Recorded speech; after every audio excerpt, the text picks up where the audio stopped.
Yr ymgynghori, mae yna gonsern ymhlith rhai cefnogwyr bod eu llais yn cael ei ddiystyru, rhywbeth sydd wedi dod i'r amlwg mewn arolwg gan wefan y Gwladrugby.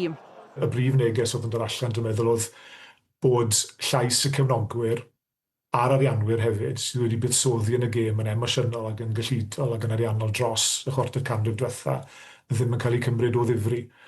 Mae yna risg sylweddol i'r undeb o wrthio cefnogwyr presennol, ariannwyr presennol i ffwrdd, drwy ddim gwrando arnyn nhw.